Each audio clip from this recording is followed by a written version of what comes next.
Welcome in, ladies and gentlemen. It is the second episode of the 5-5 show. We had some really great reactions and responses from the first episode, so despite the fact that our financial backers didn't want to pay for a second one, here we are. We are not drug out into the back alley and shot for scrubosity. We have a very, very special guest in-house today. We are being joined by GGA Han, who is just a balls-nasty Cyrax player, and this is going to be the first of our character breakdown episodes, and we are going to, by the time this is done, Han is just going to have you spinning with the Cyrax information that he's given you, and it's going to be good. I hope you guys enjoy the breakdown. As usual, I'm ImNewbieSauce, joined by Vagrant and Chaosphere, the three amigos, if you will. We do want to take care of a little business before we jump into Cyrax and all the gloriousness that he has to offer. And Chaosphere felt that we were lacking last week in explaining what frame data is. And since Han is going to be giving us so much shit today, I want to make sure to relay that foundation. So Chaosphere, let's hit him with that real quick before we get any further into this episode. Yeah, I felt it was really important to make sure that frame data was explained, just for those who do not fully understand it. Because if you don't understand frame data and the terms, the rest of the show might not really make a whole lot of sense. Yeah, it might sound a little more foreign. Right. So basically, I just want to go over, and I just have somberness as, and I mentioned it last time, as general MK9 frame data info thread, which is on the advanced gameplay topics, and I'm basically just going to kind of read that and then expand upon that. So frame data. The game is recorded, and it runs at 60 frames per second. So when we're talking frame data, that's the frames are a measurement at that point. And how Somberness puts it is Mortal Kombat runs at 60 frames per second, and everything is measured in frames. So when we say like an 8-frame move, that's the unit of measurement is frames. So if you think about it, 8 frames, like an 8-frame move, or take it like a 6-frame move, like a down one, like most down ones are 6 frames. If you think about it, that's actually really quick. Like, these aren't like easy to react to sometimes. So that's really quick. That you got to know that stuff, and you have to have like the quick reactions for things like that. But okay, so execution frame number. This is the first part that he breaks down. He says this is the amount of frames between the first frame the game displays your input up to, and including the first active frame of the move. So basically, the execution frame number is how long it takes for whichever move it is to execute. So, for instance, I play Raiden. Raiden's standing 1 is a 9-frame move, so that takes 9 frames. If someone else were to do a move faster than that, at the same time that I input that move, if they did a 6-frame move, they would stop me. They would interrupt my move. So whenever we're talking about 6-frame moves, 7-frame moves, 15-frame moves, we're kind of measuring pretty much how long that move takes to execute. So the next part that he covers is advantage, and then this is his definition here. This is the frame differential between both characters after a move either is hit or is blocked, or after a move either hits or is blocked. And it shows the difference in recovery of each character. So this is pretty much what we mean whenever we were explaining last time how there's different frame numbers for each move on whether it's hit or blocked. So there's different recoveries. So, for instance, my 3-3-4 string on block, that puts me at -1. That means that you recover 1 frame faster than I do. So you can actually start inputting a move before I can even do anything. And if I try to hit a button, if you do a 6-frame move, like a down 1, then I can't interrupt anything there because, you're basically doing that move in 5 frames. Okay, so a negative number means the opposite, So like I just explained, kind of backwards actually. I just explained the situation of actually of coming out negative. As my 334 is -1, that puts me at a disadvantage. Every move has different recoveries like this, and if my 334 hits, it gives a ridiculous amount of advantage. I don't even know what it is because it doesn't matter because it basically launches them. It's a launcher and it's a combo for me. So you have to know what happens when all of your normals or strings are blocked or hit, and know what to do next to it. If it hits, to maximize your damage, or if it's blocked, depending on what that recovery is, what your options are off of that. So that's pretty much what I wanted to explain. The most important things that you need to know, at least right off the bat, are the execution frames, which means how long it takes that move to execute, and then the different advantages on whether your moves hit or are blocked. And what that's going to lead into, and I'm gonna let Vagrant hit this because as a Scorpion player, this comes up more than anything. A term that you're going to hear everyone in the community use all the time is whether a move is safe or not. The word safe comes up a lot, and that is quite frankly, if your move is, when you execute your move, are your recovery frames so much that your opponent can do something before you can even block, and then it is termed unsafe. And this comes into play with Scorpion and his Vortex a lot, so I'm sure Vagrant has experienced the unsafeness 1,000 times a day. Yeah, Scorpion pretty much just hit any button, and you're probably unsafe afterwards. That being said, mainly what he's talking about with the Vortex is after I input a certain sequence of moves, I put my opponent in a situation where he has to guess between two 50-50s. Now, they're both unsafe if he blocks them correctly, meaning I'm negative quite a bit. I mean, I think after a whip spear, I'm negative probably. I think it's 95 or something. 3,000. You have time to go get a cup of coffee and debate running for president before having to punish Scorpions with spear. And then the back two that he throws out, that's the other 50-50, is also unsafe. It's negative. I don't know. It's up there. You can punish it with just about anything. So basically, what he's talking about when he says a move is unsafe, there's some moves actually that are kind of unsafe. Like some characters can punish them. Cyrex has a 6-frame combo starter, and he can punish stuff that typically a lot of other characters can't. So there are some moves that are only unsafe for sector, right? Moves. Yeah, exactly. Like, when did you get this move? I need that move. Yeah, Cyrex is a 6-frame starter. Yeah. It's not broken enough, no, but that would be.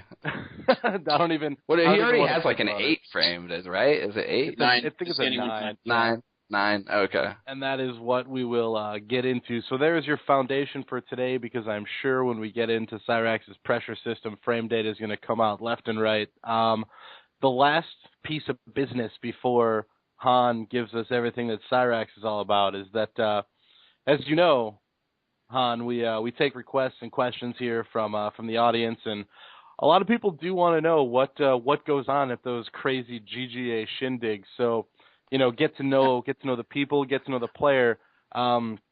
So we've come up with a very scientific, very calculated, it's rooted in good logic, question or two here that we want to throw at you, and it's going to give us a better idea of the people. So, for example, GGA 16-bit, multiple choice.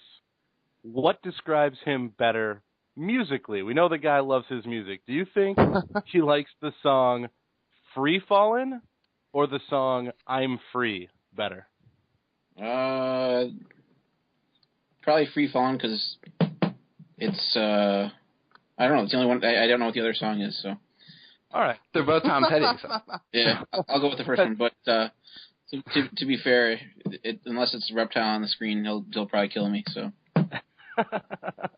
All right. That helps a little bit. Now I do have I do have one more, and this one's going to go towards GGA Dizzy. He's kind of an enigmatic figure in the scene. Everyone wants to know a little more about Dizzy. Is he a hipster? Is he into metal? What does he do with animals in his spare time? So, question about GGA Dizzy. All right. He goes shopping. Do you think he prefers seeing that something is buy one, get one free? Or does he just like a word that means the same thing as costs nothing? No, he likes buy one, get one free because he's Johnny Cage. When Johnny Cage gets a nut punch, he gets so much for free. He gets a free jump-in punch, free 1-1 forward 1 into a free forward 3. So I go with the buy one, get one. All right. Dizzy and 16-bit are free. That's what we've learned today. No, anyway. I have a question. I have a question for Han. What's up? Would you say that you are the type of person who would steal a child's lunch money? No, I'd ask him for it, but no. He didn't want to give it up. Okay. I wouldn't take it. Would you say that you're the type of person to walk into a children's hospital and punch one of the child cancer patients right in the face? No, not unless he did something to me first. See, I feel differently because you play Cyrax. Yeah. And every time I am in a tournament and lose to a Cyrax, I feel like a sick child that just repeatedly got punched in the face. And I don't know how you live with yourself. Oh, you gotta put yourself in a position to win. And Cyrax's bombs may have, nuclear fallout. Who knows? Okay. All right. That was my question. Yeah. I don't feel too bad. All right. Han has no morals. That's what we've also discovered here. So let's get down to the brass tacks, ladies and gents. I'm not even going to start with a question because we'll have plenty of those as the episode goes on. But as everyone knows, Han is an elite motherfucking Cyrax player, and the things that he's done with this character are out of control. That's very generous. So it's very true. All trolling of Cyrax aside, in your mind, give us the breakdown. What is Cyrax? How does this character work? How does it function? What makes him so amazing? And just give it to us, man. What is Cyrax? So he's a Swiss Army knife to me. He has a lot of utility, and he's an awesome character. Undoubtedly top 5. Possibly as high as top 3. I can see him making that top 3. And he's got a lot of tools. He can rush down in a lot of situations against most of the cast. He can zone against some of the cast. There's almost nothing he can't do to a decent level. And then he's got the insane damage to go with it. So it's basically I would say like that Swiss Army knife, but instead of a knife on the end of it, he's got a nuke. So that's how I describe Cyrax. Swiss Army nuke. There you go. All right. And like I said, I know that everyone's going to have different stuff here, but when you think of Cyrax, everyone just thinks, oh, man, dude, fucking 100% combos, fucking fuck that character, blah, blah, blah. But it's really not that simple. Could you give just a gist of how Cyrax goes about getting you caught into one of his nets, into one of his bomb resets and one of his big combos? Because he can't just pick up the controller and do 100% damage. Clearly, things go into it. Yeah, there's a few things that go into it. Sometimes the Cyrax player, and I'm guilty of it. It makes it look like I'm just throwing out nets, but usually there's a calculated risk reward to me throwing out a net because the reward is so heavily in my favor. If I don't land that net, that I will usually throw out a net at times where it may not make sense. And then that's when it works. The example, I'll give a shout out to Crazy Bone. He'll at 2-1 net or 1-1 net or 1-2 net. It's like, usually people are going to stop to try to interrupt my command grab or, do something else, after, the first 2 hits of a string. But if you throw that net there, you're going to get someone sometimes, and, people fall for it left and right. So yeah, that's probably where I'd start. By people, he means Vagrant. I mean everyone is always in Cyrax's favor, man. I mean, even playing him with a good character with Sonya, man. I know if I block the net, I get a dive kick, Yeah, you get 40%. I get 40%. I could punish him for it. Yeah. If he gets that net, the round could be over. It's like 80. So I mean that is always in Cyrax's favor, Yeah, it's like, especially if he has the all-in. meter for breaker. Yeah, it's like an all-in. You know, if you put all your cards down and you want to call the other guy, that's how you do it. You know, if you really want to call him, you do 2-1 EX net and see what happens. Yeah. Sometimes it works. Sometimes it works. Sometimes.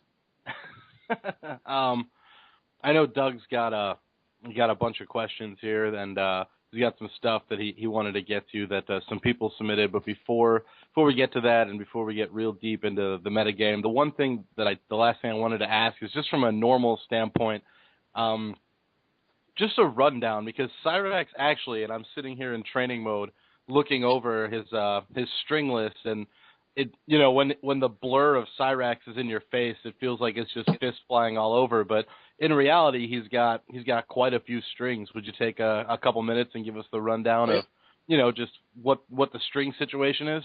Yeah, absolutely. I'll start with my favorite string, and I love the 1-2-1-2-1. The 1-2 portion of it in particular. It's good to start pressure with. The 1 is starting in 9 frames, so it's relatively quick. The nice thing is if someone reads you're going to start pressure and they jump over you, the 2 part of it will actually cover your back, somewhat like Sub-Zero's 2-2 little ice saber thing he does. And as he rears back for that second punch, it'll hit you. So it'll prevent cross-ups from the right distance. So I like using that to start my pressure. And if you get it blocked, you can always cancel it into Ragdoll or a Buzzsaw, which are both slightly negative but are safe. You know, they're safe against most of the cash. The Buzzsaw is punishable by a few characters.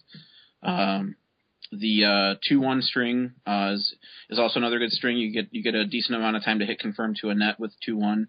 2-1-2 is the full string, but there is a gap of I believe 9 frames before the last hit. So if you have a quick move, X-ray, you know, armor, you can always get out before that third hit. So can like any character like down 1 and down 3 out of that? Most characters can down 1 or down 3. Okay. I throw the whole string out a lot, especially in the corner, because that risk reward again it goes in my favor. If that last hit does hit in the corner, I can OTG you, take away your wake ups, and put you into a horrible guessing game that's massively in my favor. So 2-1-2 is a little bit more useful in the corner.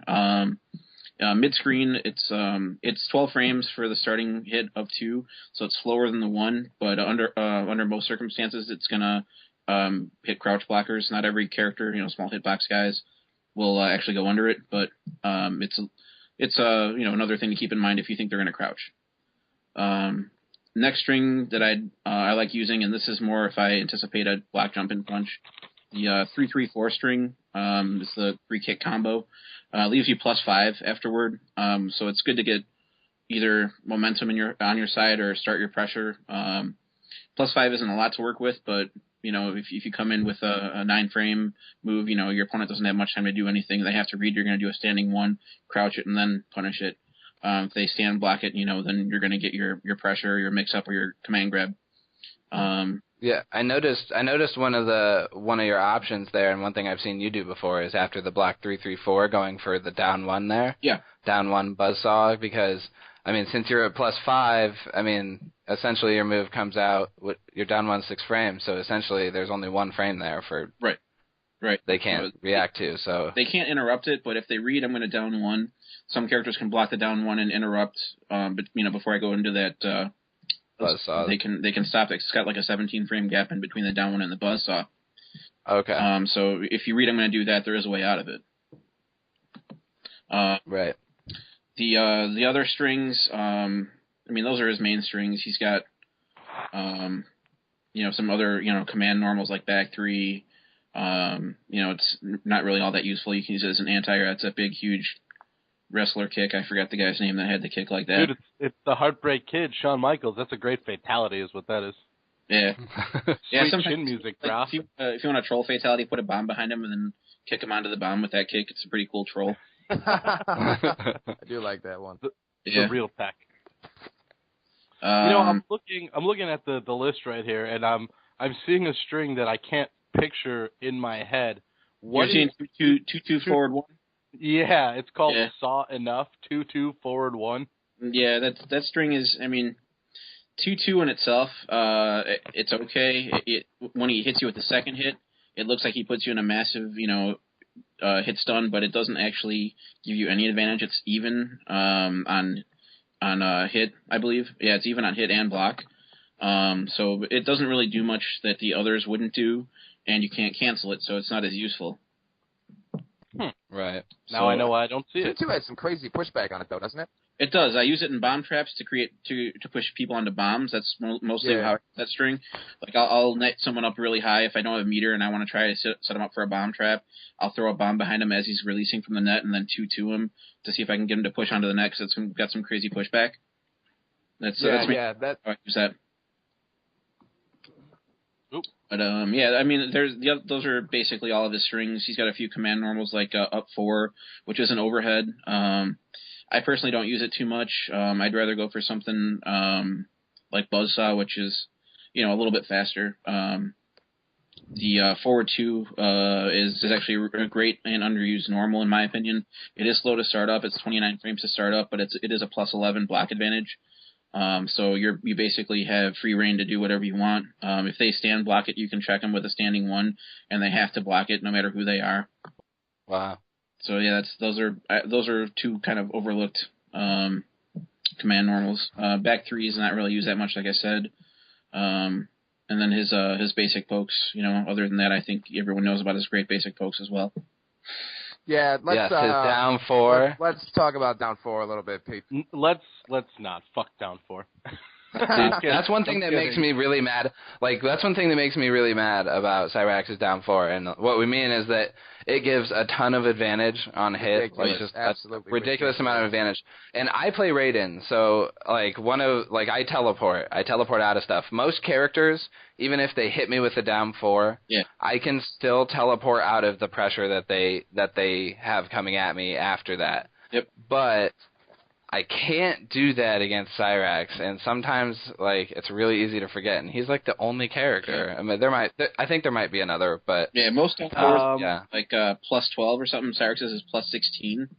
So it's I think the average is plus 12. You've got like a couple plus 11s and a plus 13, and then Scorpion's 0. But Cyrax I don't by want to far talk about it. Cyrax is by far the most advantage of the down forward plus 16. You can dash in and just have your way with the opponent, I would think, when one of those connects. You put them in a terrible guessing game. They have to, block your string starting with 1, or they have to attack a command grab. And that, if they guess wrong, then, they're in a world of hurt.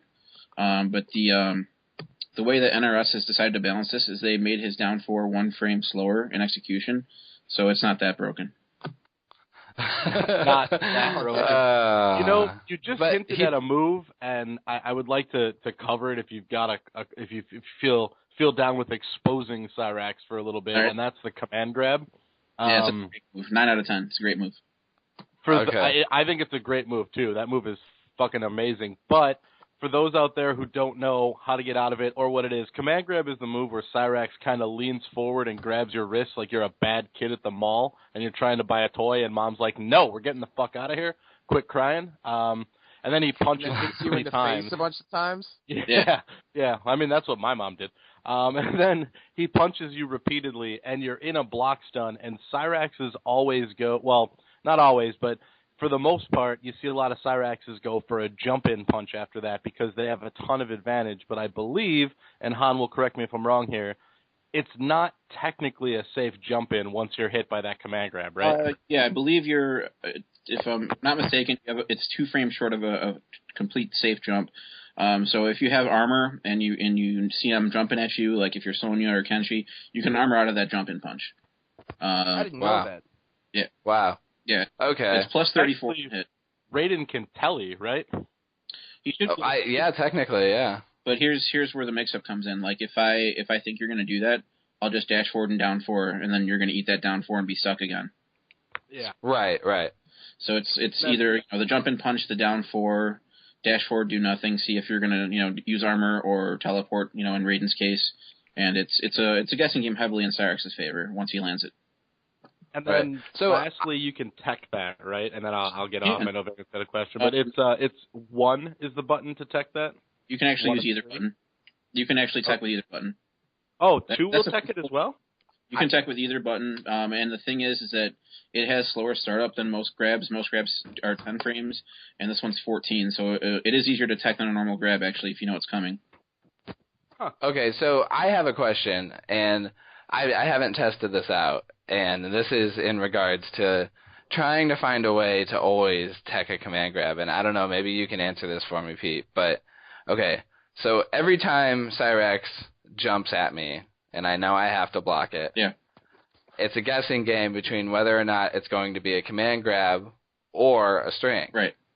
And what I'm wondering is, can I hold block and just start mashing one, and then if I notice that you're doing a command grab, let go of block, and then You've got to be letting go of block when the throw is breakable. It's not you can't do it after the fact.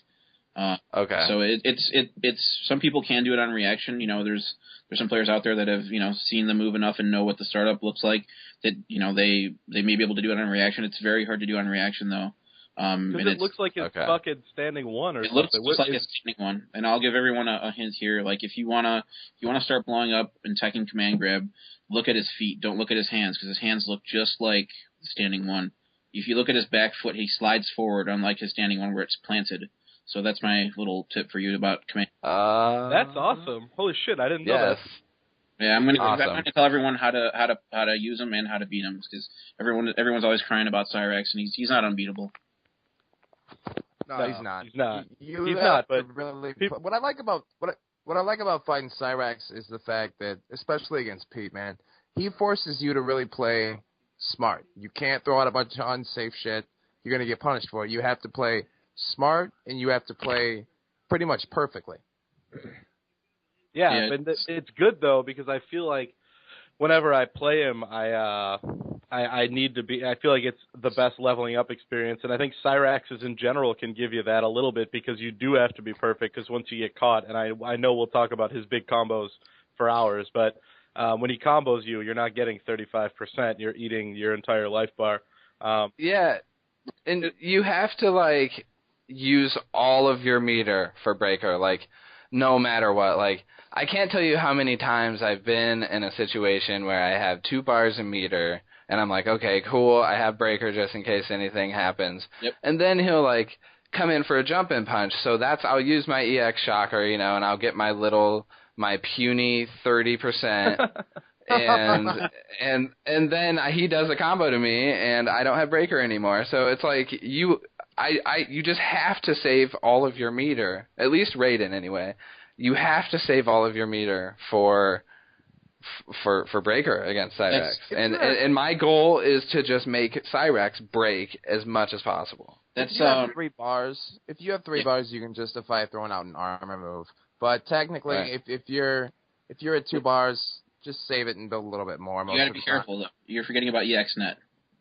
Right. Yeah. EXNet, man. You're right. God damn it, Pete has with that so many times. For those that don't know, Cyrax is one of 3 characters in the game who has a special move that will actually drain your meter. Quan Chi's Enhanced Trans, Rain's Enhanced Bubble, and Cyrax's Enhanced Net, if you get caught by them, actually drain meter. And is it the full duration will drain a full 1 bar? Is that how that works? No, it's slightly less than a full bar. It's like 7/8 bar almost. So it's almost a full bar, but not quite. But by the time you get that bar back, bad news bears. So, right. All right, your Cyrax, we've discussed the strings.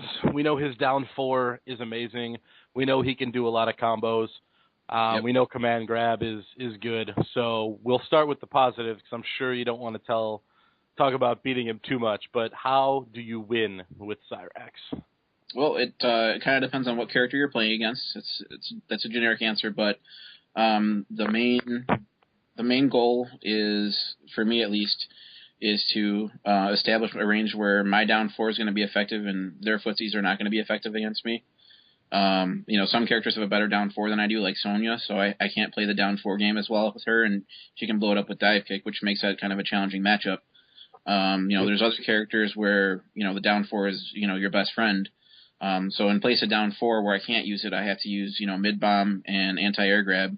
I use anti-air grab to, move around. I can hop quick distances across the screen, and it's nearly unpunishable. Like you've got to be, a Jedi to punish that thing when it's still in the air. The anti-air move. Yeah. Yeah. But that's tough to punish. Yeah, even if it's coming, it's like it jumps up, then it's down already, and it's, if you're not quick, I'll duck your standing one and, hit you for trying to punish it.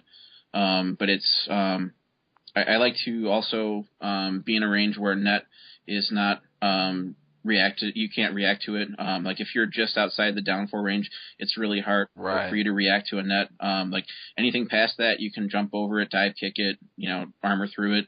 But if you're in that sweet spot of, just past my down 4, it's really hard to react to it. If I come in and out of that range, my down 3, down 4 range and backdash, make you with a move, I'll put a net on you, and then that's the end of the round. Yeah. Yeah. Yeah, man, that down 4, like, it just messes me up. It really does. Like, it seems like I guess it seems like my success against Cyrax is how well I handle his down 4. Yeah. That's how he starts his offense against, most of the cast. Characters that shut it down really well are some of the characters he has problems with. Sonya's one of them that I think, is a pretty big challenge for him because her down 4's got the range. It leads to, the military stance forward 1, which keeps her at advantage. And if she reads my down 4, she's going to dive kick it, take 40%. Yeah. Sure. Sonya's lucky in that aspect that she doesn't have to put up with Cyrax's down 4 really at all. That's a lot more. That matchup is mainly a spacing game between the two. Cyrax can't really rush in with down 4. Hers beats his out, and like you said, if I read it, I can dive kick and get 40% and more chip afterwards, and put Cyrax in a position that he really doesn't want to be with Sonya pressuring him. So, yeah, that's one of the matchups where down 4 isn't as effective. Pete, what other matchups do you find that characters kind of don't have to deal with down 4 as much? Well, not so much. I mean, Cabal obviously, but that's because he'll just armor through whatever he sees. Right. If you're chasing a Cabal down and he's gas blasting, you can try down 4 when you get in range, but if he just gas blasts again, he's out of range and then he can whiff punish you. So I found the down 4 not as effective against Cabal as other characters. There's characters like Katana where the down 4 is like basically the saving grace of the matchup. As long as you're making sure he's not throwing a forward 2-1 to go over it, you can down 4 her out of all of her wake ups. You can down 4 her out of her trying to get in if you have a life advantage. But those are the two, I would say Cabal and Sonya are the two ones where the down 4 really doesn't help him that much. Smoke can also make it less effective. He can whiff punish it really well with back 2. And it's kind of hard to do on reaction. You have to be looking for it. So if Cyrax is machine gunning out that down 4, you can expect to be back 2-3'd into a reset. What about characters that have similar down 4s like Melina or even like Baraka? Well, the thing is with those guys is their down 4 doesn't lead to the same type of advantage I get. Sure. So I don't mind going back and forth with those guys on the down 4. Okay. I think with Cyrax, and this is the double-edged sword that is Cyrax. If Baraka is probably a good example because he does have a really solid down 4, but if Baraka catches you in a down 4 and into his frame traps, into his pressure, and he combos you, you're only taking 30% when if Cyrax wins, he can do 100. So the risk reward's in his favor. And on that chance that Baraka does get it and land the combo, all you're doing by damaging Cyrax is giving him more meter to use against you, and you're not doing enough damage. So it's like I think Cyrax is like a better Quan Chi if you think about it. Like he's meter dependent. He takes your meter, but instead of a rune trap that does whatever rune trap does at 3 bars, I can do 2 bars 100% instead of 3 bars 80%. Whatever Quan Chi does. Quan actually gets 3 bars 50%, but I appreciate the 80% notion from all my fellow Quan players out there. But yeah, no, you're right. It seems like, and from playing you hundreds of times, it really feels like Cyrax is a character that you don't play to be perfect. You don't play to No, flawless your opponent, you play to trade with them because every time you trade, Cyrax wins. Yeah, I mean, if there's characters where I just don't break because they just don't hurt enough. I mean, like Sub-Zero, I mean, unless I'm going to lose the match, I don't break. There's no point in me breaking. If I break and next time I touch him, if I don't have meter, I can't hurt him. So Right. it doesn't make sense for me to break against him. There's I mean, Jade, she doesn't hurt her B&B, her best one. It doesn't make sense to break it. Right. Jack's mid-screen, Noob mid-screen, stuff like that. She can do like 40. She can do like 40%. That's nothing though. That'll build me a bar meter, which That's true. I'll take from you with my EX and then kill you with the other meter. Man, I just wish Jade was better. I like Jade.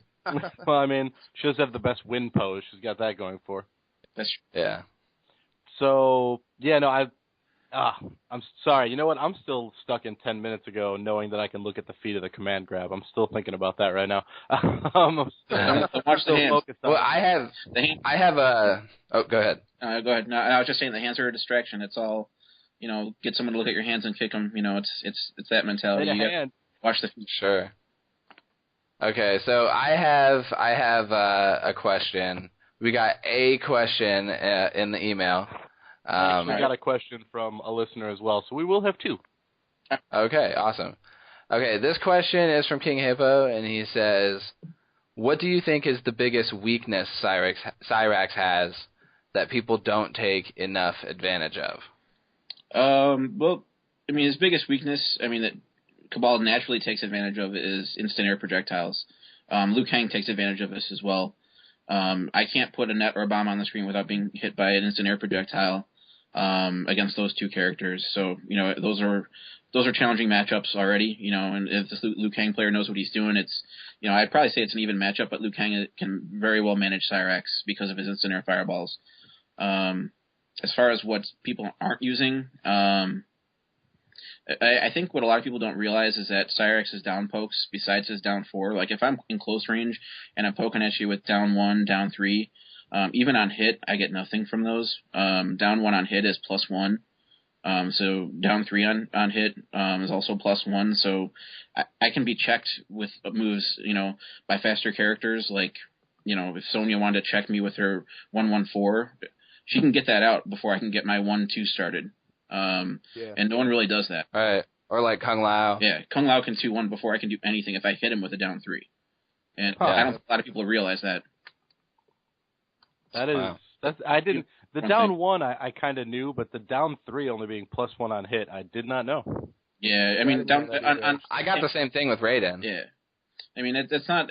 Some characters have that. It hits for more advantage if you hit against a croucher, but against a stand block, like against Johnny Cage, it almost does nothing. It's like I can try to one him before he knees me, but I got to be perfect to the frame, or else he's going to beat me. Right. And Dizzy does take advantage of that because he's outstanding. He's a great player. Indeed. Excuse me. My question actually comes from probably your biggest fanboy, but and I thought it was going to be a troll question when he said he had one, but it's actually legit. I was very proud. Stay swole, GGA Waffles out there. Young Johnny Pancakes, Tommy Waffles would like to know, from a tool standpoint and from an overpowered standpoint, and I hate to throw the word out, but I'm quoting him. How do you think Cyrax compares with Kenshi and Cabal, two of the other super big characters that are doing a lot of damage right now in the tournament scene? And then as a kind of an aside to that, when you take those tools into consideration, what is it that stops Cyrax from winning all these tournaments despite his massive damage and his great normals? The easy answer to the last part of the question is Cabal.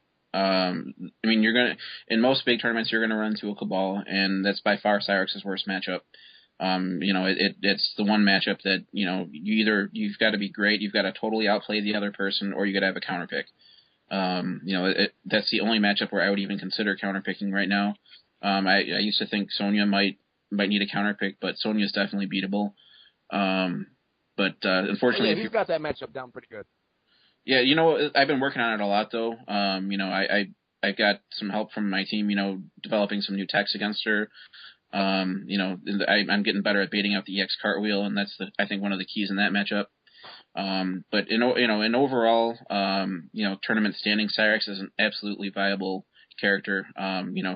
but he's not winning so many tournaments, mostly because of Cabal. But against everyone else, he's got a really strong shot. Maybe it's just going to happen later in the life. Maybe we're going to see the rise of the Cyrax army. Maybe Evil will be half Cyraxes in the top 16. On that thought, and I can say, by the way, that man, got the throat issue here. I do appreciate you running that Cyrax Kang matchup with me so much, and it's gotten a lot better for me. When we first started playing, I'm pretty sure I lost 75 fights in a row. But now that we're playing it more, I do see what you're saying, how the Instant Fireball is an issue, and I can, from time to time, give your Cyrax some problems. But outside of the obvious answer, which is Cabal, and I guess really I'm hoping you're going to give me some crappy fish character here, but is there any character that randomly you just feel gives Cyrax issues? I don't want to say issues like, hey, this guy beats him 7-3, but some shit character that no one thinks of that actually can give Cyrax a hard time? I wouldn't call him a bad character, but Sector does very well against Cyrax. The fact that some people don't know this, but Sector can crouch block and command grab will go right over his head. So it's like, yeah, you just sit there and crouch block, and he can't be command grabbed. Also, on reaction to Cyrax opening his chest, for a net or bomb, he gets a free teleport uppercut, and he doesn't even have to guess which one it is. It's, just do an instant teleport uppercut, and you're gonna hit Cyrax every time. Anytime Cyrax tries to pressure you or continuous pressure, forget about it. His 6 frame standing one's going to be a full combo, so you got to end your pressure immediately, go for the command grab, or just wait out, the reverse pressure that the Sector's going to try to apply to you. So I think Sector does pretty well against him as well. I wouldn't say I would probably say it's an even matchup just because of the damage output, but if Cyrax damage was equal to Sector's, it'd probably be in Sector's favor. Interesting. It wasn't Baraka or Quan Chi, but I do appreciate that. A nice, top 15 character that gives him a hard time. And those are the matchups that can be fun. Liu Kang also, if you just keep on the pressure with back 3, that's another problem. Like if when I'm poking out of pressure, I'm usually using down 1, and if Liu Kang reads that, he can actually blow that up by blocking my down 1 and back 3ing me, and I can't block it. It's actually a full punish. Right. Although at the same time, and I've felt this wrath with you, is because this will go with what Vagrant was talking about earlier. You can't throw out a bunch of unsafe shit against Cyrax because when you do something unsafe, he hits you for 100%. I got to tell you, you can't even throw out safe shit against Cyrax. I cannot tell you the amount of times that Han, and this is because Han is a fucking master, but the amount of times that Han has ducked my standing 2 in Liu Kang's 2-1-3 string, which is an 8-frame launcher, the amount of times he's read it, ducked my 2, and then fucking 1-1 netted me while in the middle of my block string for 80%. You're an asshole. It's possible. You got to read it. You can't just I'm not doing this on reaction. I'm reading it. I'm not. My reactions aren't the best. This is all on read. Like Johnny Cage is the same between 2-1-1 plus 2. If the 2-1 isn't blocked, if it's just out of range, if I time it right, I can 1-2 him in between. The last couple of hits between the second and third hit. Wow. If you 2-1 over my head, and I read it, I just duck, stand up, 1-2 net, and it catches everyone the first few times. You just got to make sure I'm stand blocking first or catch me off guard. The difference is when Cyrax, quote, catches you, even if he only catches you once, he catches you for 75%. Right. Yeah. He's an asshole. Yeah, he is. He's yellow bastard.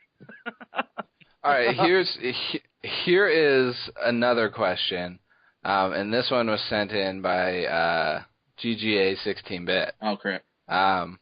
Is it fair for Cyrax to do more unbreakable damage than most can do in their standard B&Bs?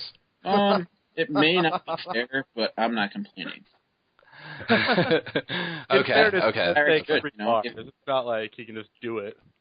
Yeah. Right. I do have to spend meter, set up breaker traps, have pretty good spacing on those. If I mess it up, I lose a bar and get nothing for it. The breaker traps are another thing I forgot to hit on, but that's another thing that really puts Cyrax up there. Once he nuts you, if he has meter, he's going to do it at minimum 35 before you can do anything. Right. That's true. The breaker traps are, quite frankly, unfair, but, it is what it is. Yeah, I mean that's what I attribute that to is the Cyrex community. There's guys out there that we're always in the lab, most of the Cyrex guys, because it's fun to just do 100% combos and practice that, but also we're finding new stuff all the time. I think that if more character loyalists put time in the lab, they'd find stuff for their character. I'm sure there's stuff that's just waiting to be found, and just Cyrex guys have just found their stuff. We got the dirt for our character, now we're just waiting for everyone else to catch up. No, I agree with you, actually, and I want to expand on that a little bit more and kind of shout out the Cyrex community, shout out Tony T, and just basically all the Cyrex guys who sit down in the lab, and as messed up as the character is, these guys put a lot of time into discovering this stuff and into really pushing the envelope as to how far you can take this robot and just how kind of broken you can make him, But no, I do think the Cyrex community deserves a lot of props for all the stuff they've found and how far they've taken this character. And I think a lot of other character bases kind of could learn from that, man, and should. Yeah, there's characters a lot that are not. It's like you gotta just get in there and do stuff. Like I think Smoke is untapped. That may seem unfair to all four of you Smoke players, but you got to get in the lab. If you get in the lab, and I'm sure there's going to be some messed up stuff you're going to find. I don't know what it is, but his character design is pretty messed up as it is. Can't throw projectiles and nearly safe projectiles as his own. There's got to be some good stuff. There's got to be some dirt for him. Yeah, that's true. Oh, go ahead. I was gonna say, and that's one thing too for anyone who might be new. I just still wanted to throw that out there because we haven't explained.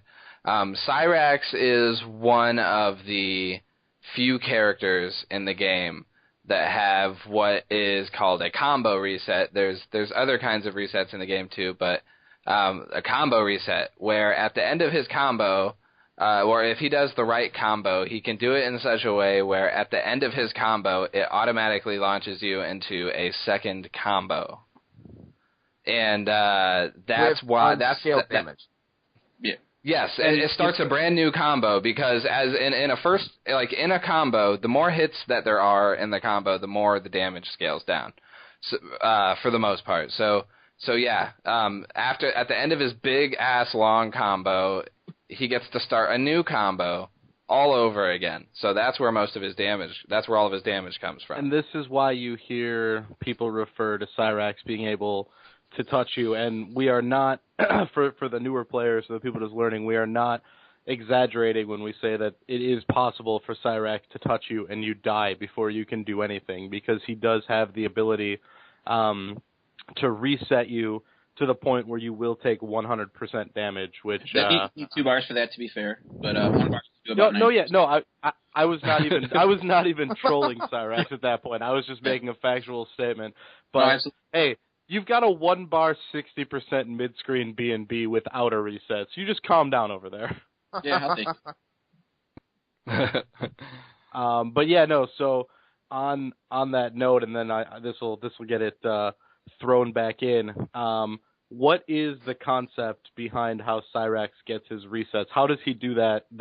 What about his character lets him do that other characters can't get it? Like, how come he's the only one? What does he do? Well, the second net in the combo is the main reason why.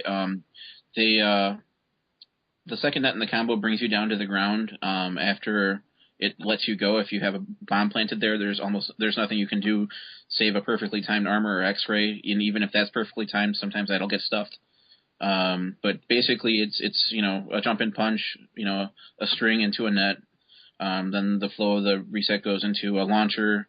You throw out a fire bomb, 1-2-1 close bomb, and then you net them again as the close bomb's about to explode. And then the close bomb, resets the gravity, the damage, and lets you continue your damage. So that's basically the flow of it. What it originally was intended as, like, I think the goal of NRS for the second net was to take away the opponent's wake up options. Like, I'll sacrifice damage instead of hitting you more times. I'll bring you down to the ground and take away your wake ups, kind of like how Cabal brings you down with his forward 4. Right. That was the original intent, I believe. But since there's a period of time where you can't block and I can have a bomb out, the result was the reset.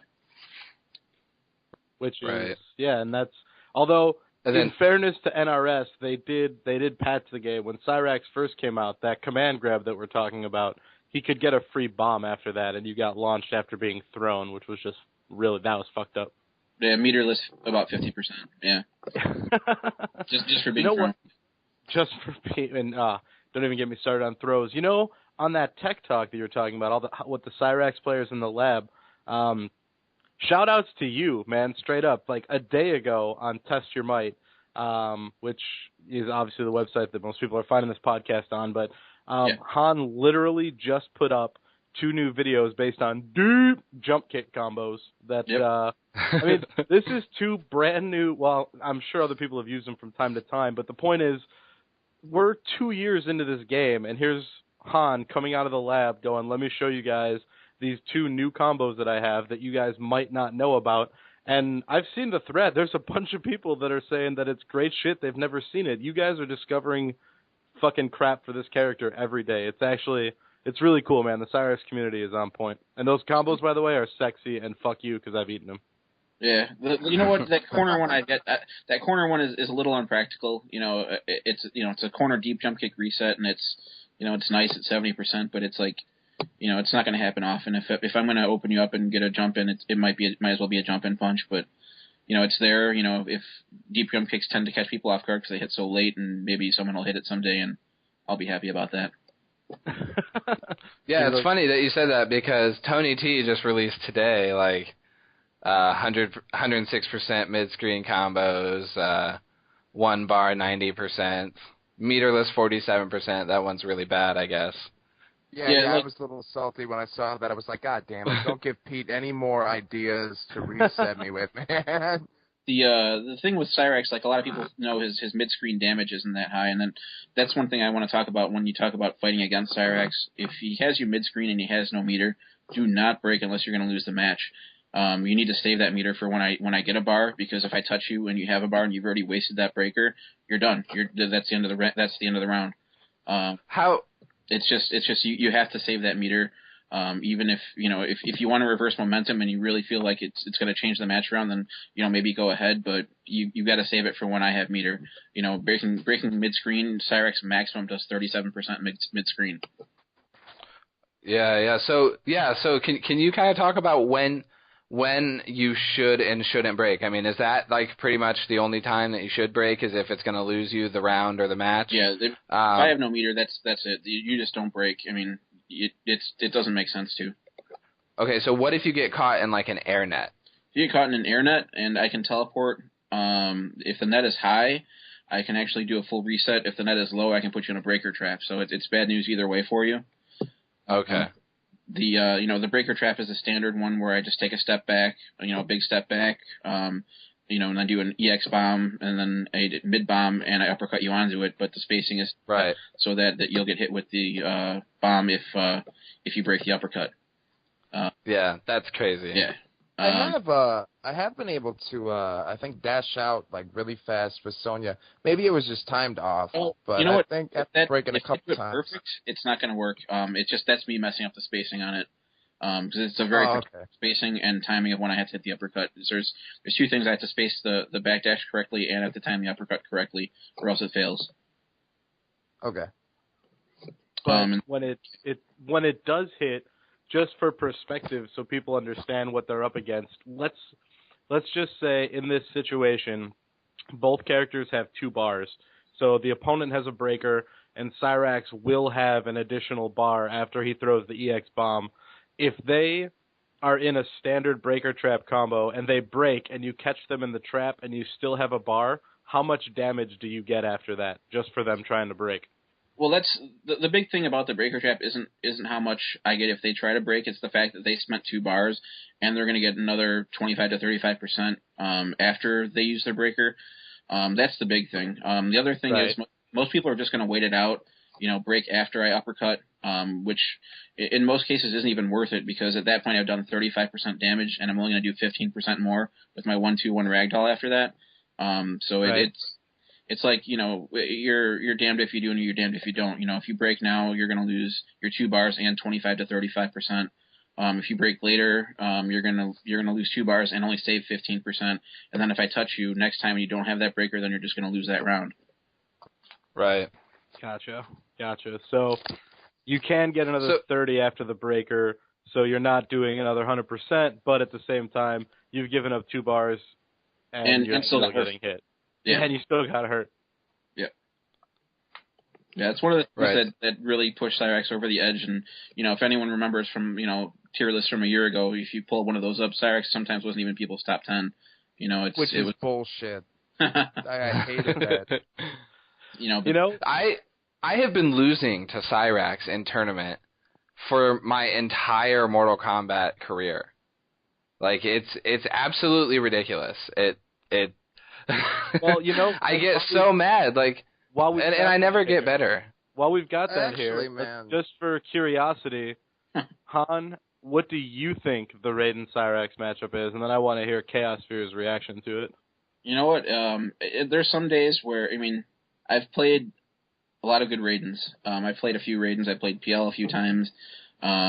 He doesn't like the Raiden matchup, but I feel it's not that bad. If it's slightly probably in Cyrax's favor, because if I bait that teleport, then I get the biggest payoff in the game.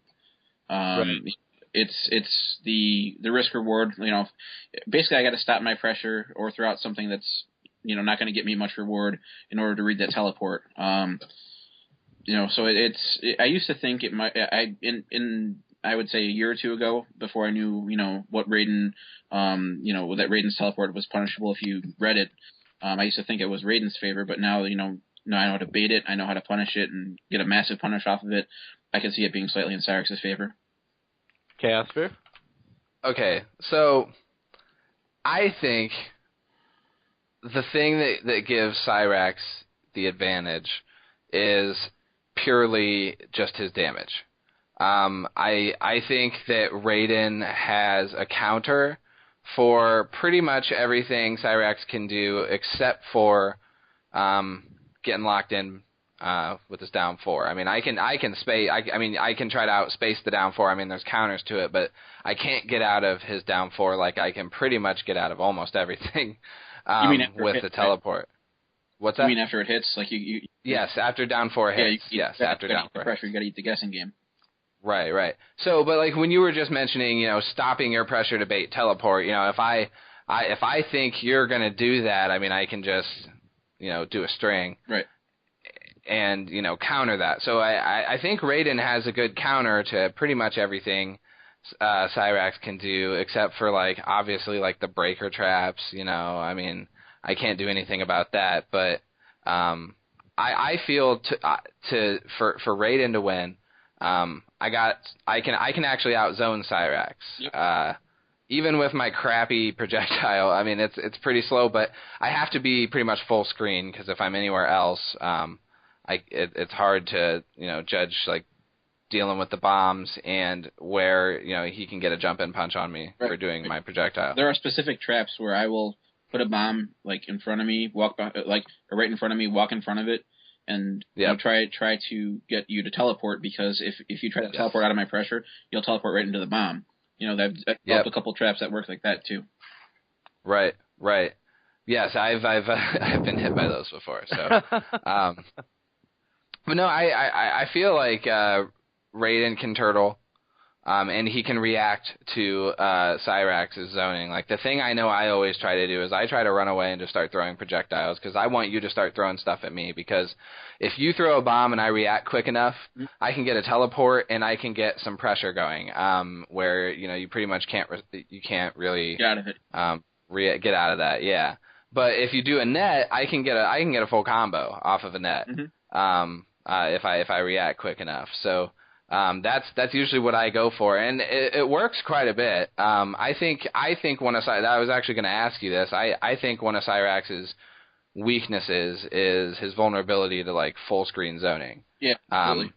And teleport characters, obviously. Yeah, full zoning is awful. I mean, which is going back to Cabal, but he does it so well.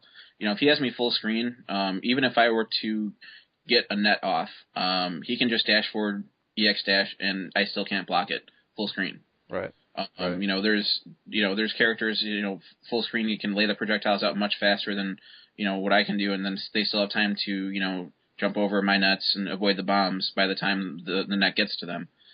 So yeah, full screen is not the ideal place for Cyrax to be. He can start trapping some characters that don't have fast enough projectiles, either in recovery or in execution. But Sonya in particular, like full screen, if she's putting rings out, there's not too much I can do except try to close distance.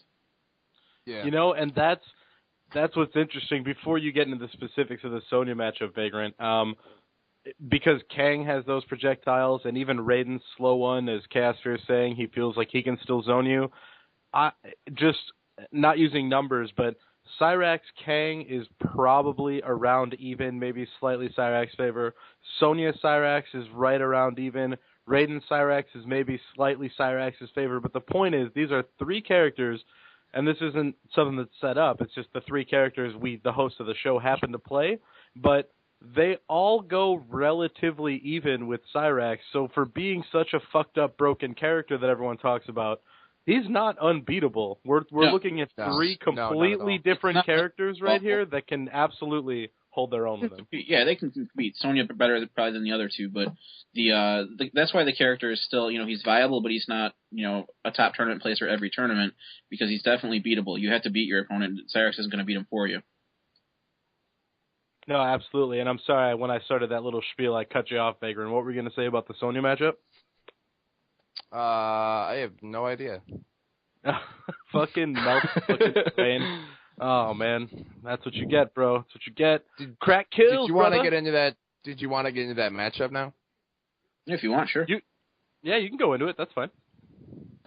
Alrighty. I've run this matchup with Han a lot, and Han actually, once again, sincerely, man, thank you for running this so much with me. I needed a lot of help on this, and who better to learn from than one of the absolute best Cyrax players. That being said, I think this matchup is even between these two. It mainly comes down to the range game. Basically, at close range, both of them, kind of depending on whoever has the momentum, can be pretty deadly. But what Sonya typically wants to do is she wants to stay at about mid-range to full range. After Cyrax nets, there's a specific amount of time before he can net again, which means I can trade rings with his bombs and kind of avoid the obstacle course. Granted, it's a lot easier to say, hey, just avoid the obstacle course than to actually do it, because Han's bomb setups are crazy. But then there's a certain range where if I can dash in quick enough, and if I can see or read that he's going to throw out a net or a bomb or anything, or try to dash in and poke, I can dive kick him and get 40% off of it, plus chip, plus momentum. So it's a real spacing dependent game. The recovery on her rings also helps a lot in this matchup. That's why Cyrax has to come in and has to try to trade and put himself in that bad position. The one thing about Sonya matchup is like I run the matchup a lot, so I'm getting better at it. But I used to absolutely hate the matchup. And the one thing that threw a monkey wrench into all my setups, most of my setups is the armor. And that's one thing that I think makes Sonya such I think to be honest with you, I think it's probably slightly in Sonya's favor still, the way I see it, but that's debatable. People can have their opinions, that's fine. But the one thing that allows Sonya so much control in the match is not only the dive kick, but her standing one. So what I mean by that is if Cyrax is pressuring and I'm going 1-2, 2-1, Sonya, all she does is 1-1-4, and it stops anything I can do next. Even without meter, she doesn't even have to guess if she has meter, then you just throw that EX cartwheel. But I think the key to that matchup also for Cyrax is baiting the EX teleport, and I've recently gotten better in studying that, studying people's patterns, and if I'm getting you to waste meter on the EX teleport, that's one less meter you're going to have when I hit you with a net. So it's cartwheel. Yeah, that's what I meant. Yeah, the EX cartwheel. Dude, Sonya got a teleport? That bitch is fucked up. I can dream.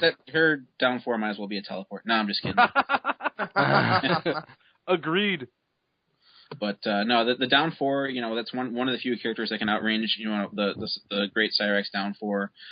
So at that range, her down 4 actually leads to more Well, I wouldn't say more than Cyrex is what he gets off his down 4, but she gets, her military stance pressure, she gets her forward 1, which keeps her at advantage.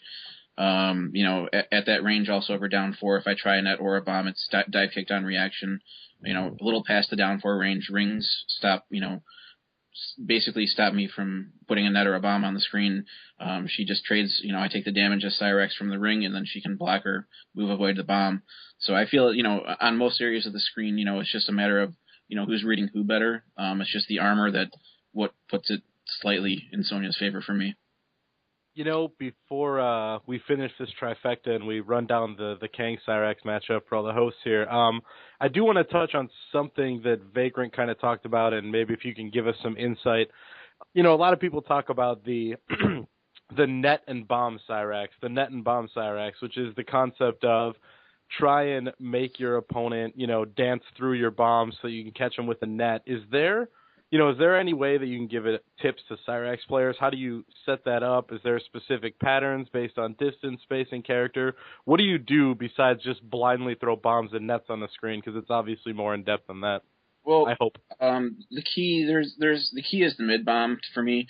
Mid bomb, you have to see how your opponent reacts to the mid bomb. If they move back after the mid bomb, that's when you either close the distance to them or shoot a firebomb. And then after you shoot a firebomb, if you net immediately afterward, if they jump forward, which is a lot of people's reaction, instead of walking forward, they're going to jump right into a net. If they move forward after a mid bomb, you can try putting a close bomb down, but some characters can stop that with advancing moves or advancing armor. But there's no real rhyme or reason. I mean, there's rhyme and reason to it, but there's no, this is a trap. You can tell that you're in the trap. It's me reacting to how you're moving according to my mid bomb. So if I see you're just moving back after the mid bomb, I might put a firebomb off immediately without even seeing it because I've read your tendencies. But if I see you're always coming forward after it, I'll put a close bomb down immediately. And then what I use to push you onto one of the bombs is either the net, which is slower, or the EX buzzsaw. And either one of those, if they hit, then if the EX buzzsaw hits, you'll get pushed onto a bomb. If you try to jump forward, you'll get netted. So that's the basic. The basic bomb traps are me pushing you onto either a mid bomb or seeing how you're reacting to a mid bomb is usually how it works. That's gonna hurt a lot of people's feelings. I'm sure they think Cyrax just throws bombs out and you get netted. But now we know there's actually some thought process behind it. You Cyrax players think. Yeah, I mean, if you just throw stuff out, like you can fill the screen up with as much stuff as you want, but most characters can get around it. I mean, characters, especially with instant air projectiles, just jump up and throw an instant air projectile. If you're ever going to land on a net, just do that. And if you have to get hit with a bomb or a net, always choose the bomb. The bomb leads to less damage. If you get netted even in the air, I can get full reset off of that, 60+%. If you get netted on the ground, that's 80% or whatever. So it's always better to just take the bomb if you have to, decide the lesser of two evils. Okay, so you can't get reset by a bomb? Like if you get hit by a bomb first? Yeah, if you get hit by a bomb first, I can net you, but I can't put another bomb on the screen until after that combo's done, so I can't get a full reset. Yeah, there's a limit. Okay, so definitely make sure you don't break that. Yeah, the maximum damage I'm going to do if I hit you with a bomb is about 36% mid-screen. Oh, wow. So there you go. If you have to get hit by one, try and take the bomb, not the net. Yeah, if like you're getting, like, let's just say there's a net coming at you and you can't make it out in time, you can just stand on top of the bomb, and if the net touches you, then the bomb explodes. It's even better because the damage is going to scale because it started with a net. Huh.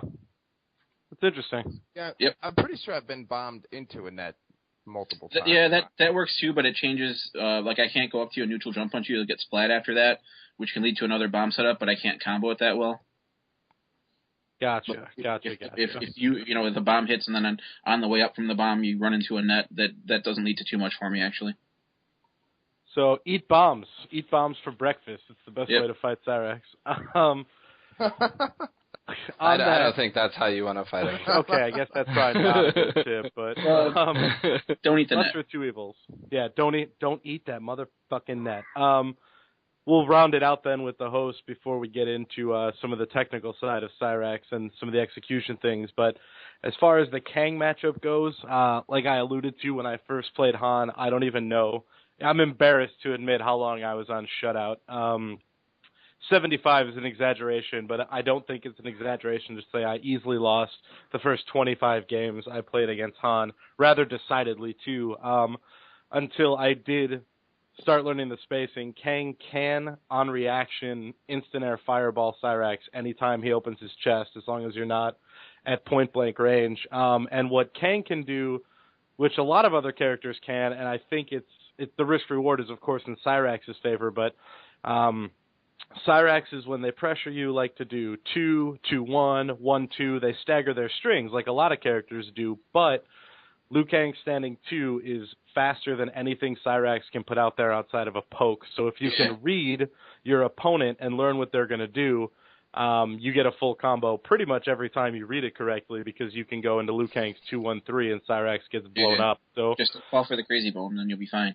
Yeah, well, I am the recipient of eating 2-1 net after I've blocked the 2-1 so many times, but I can't just let you stand there and chip me. But no, Kang can zone Cyrax out, and unlike some other zoning characters like Sindel or Noob, Kang can hold his own up close because his pressure game's good and his normals are extremely fast. So, yeah, I agree with you. I think at the absolute highest level, this is an even matchup. Clearly, when you and me play, it's not even, but it's gotten better now that I've learned the matchup. You do not beat me 25-0 anymore, and I think Kang does have the tools.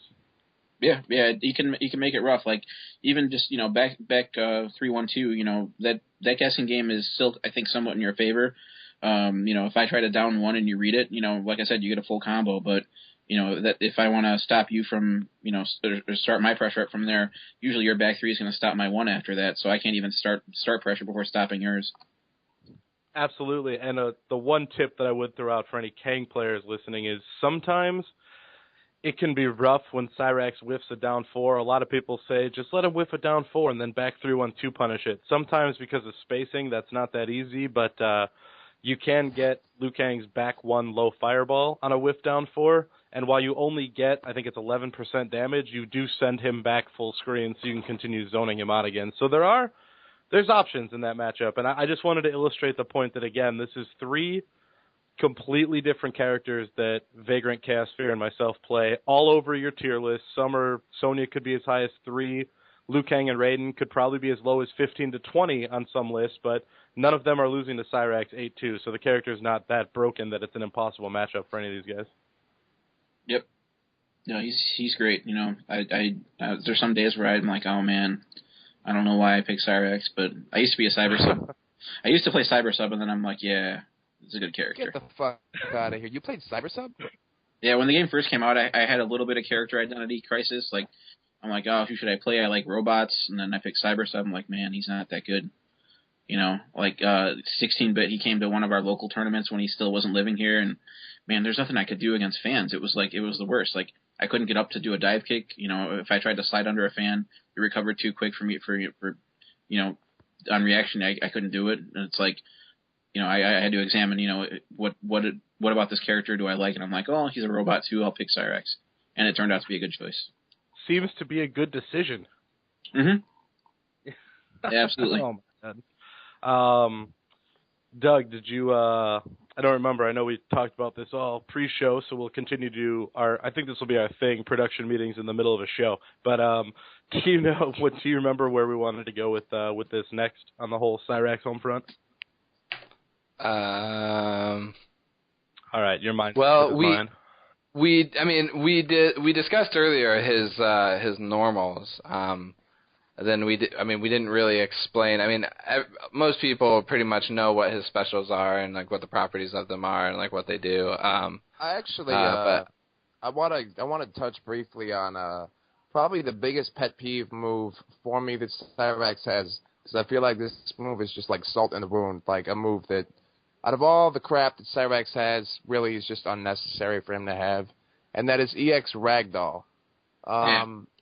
Pete, actually, if you wanna touch briefly on this move.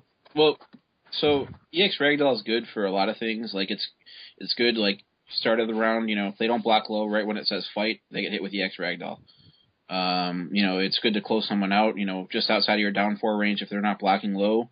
They're waiting for your down 4, but that EX ragdoll is just going to give you that extra bit of range. And it starts up so fast. It's a 9-frame startup. Even on block, it's only -2, so it's not even unsafe. They can't do anything about punishing it.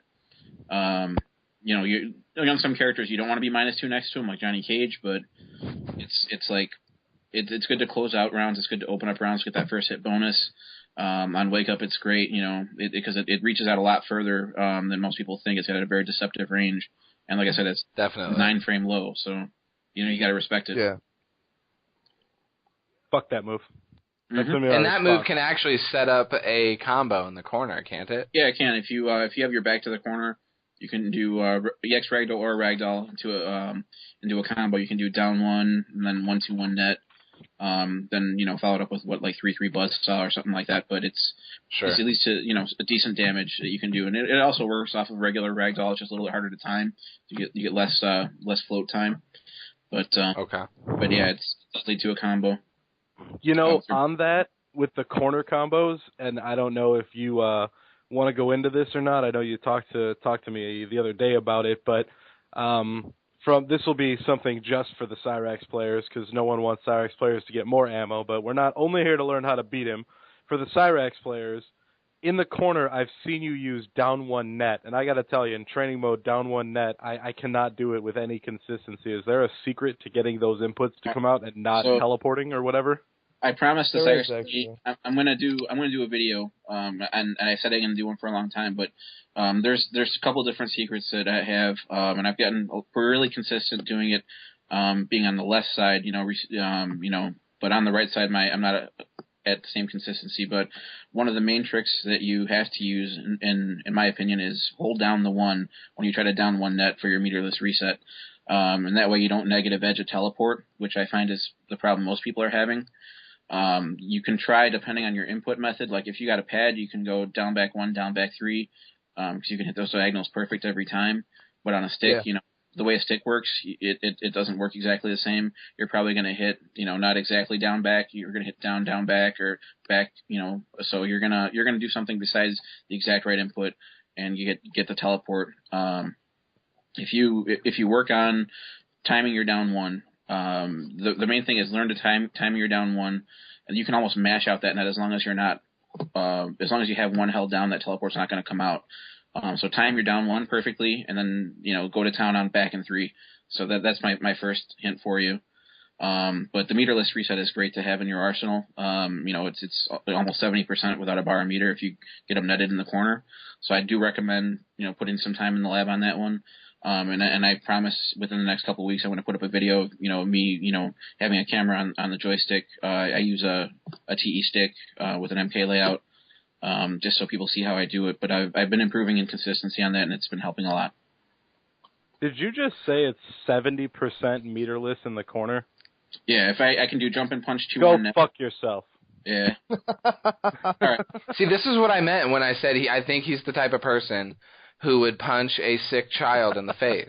Well, I didn't realize that it was 70. I knew it was big meterless damage, but I didn't know it was 70. That's disgusting. Yeah, those videos. When did they come out? Was it like last summer that those got discovered? Yeah. Yeah. You do jump and punch 2 on net, jump and punch back to close bomb, then down 1 net resets. Then you go for your post reset finisher, which maximum right now is 44%. But before the reset, you're getting close to 25, 24. So it comes out to be about 70%. Wow. Yep. That's filthy, you killer. Speaking of tricks that you have to do for execution, and you mentioned negative edge.